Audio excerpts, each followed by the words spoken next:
I did like some back then it was WWF. I did some WWF stuff back in the '90s, and they really it was obvious to me that this was not going to be something that was going to present itself. You know, I went and did some extra stuff, and I was maybe wrestling 3 or 4 years. I mean, I didn't know anything, but I knew enough to not be an idiot. You know, how to behave. I knew how to behave. You know what I'm saying? So we were at the WWF event, and I'm just an extra. I knew to stay in my little extra area, you know, to not go bother anybody, you know. And Kevin Kelly comes up to me, and he said, I need you to do a favor for me. Can you do me a favor?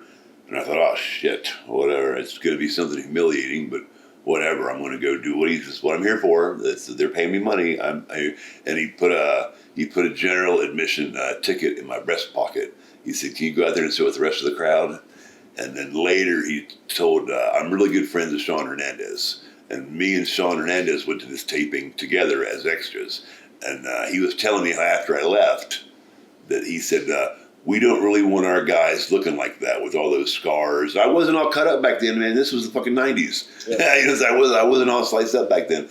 But he made it clear that that's not the type of wrestler they were looking for at the biggest stage, you know. So again, as an artist, what do you do when it's suddenly clear to you that the pinnacle of success will never be yours? Do you go home and kill yourself? Do you sit down and cry? Oh my, you know, no.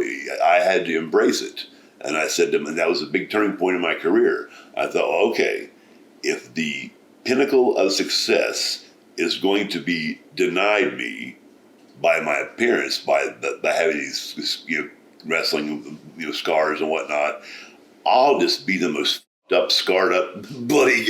I'll just embrace it. And I'll go full on with it. So that's when I really doubled down with like the hardcore matches and the dangerous matches. Was okay, fine. I'm never going to get to WWF. All right, bet. But I can do this other shit and be the best at it. You know, so that's what I tried to do.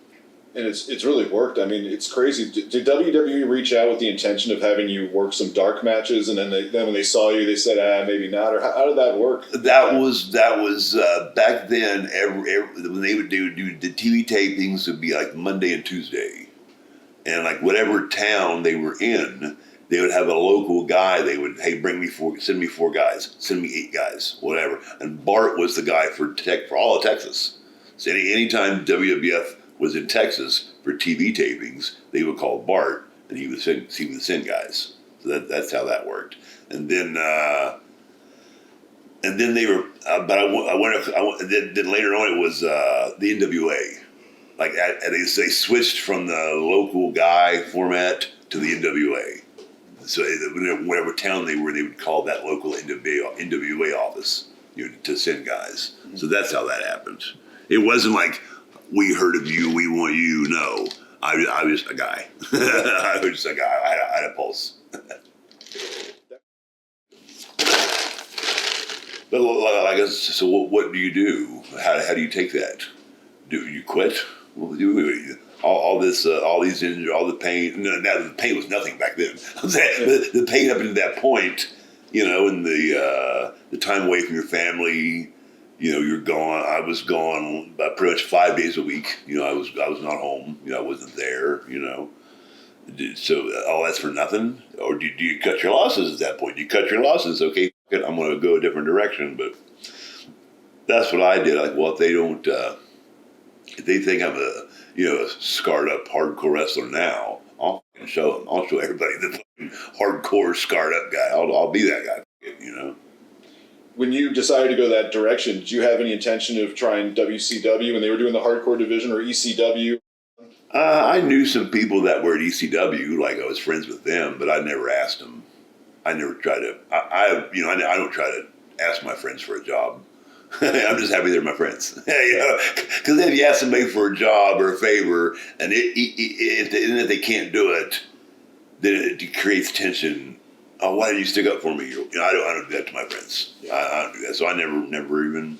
I was just, like I said, at that point I was doing my own thing, and That's what I was trying to do.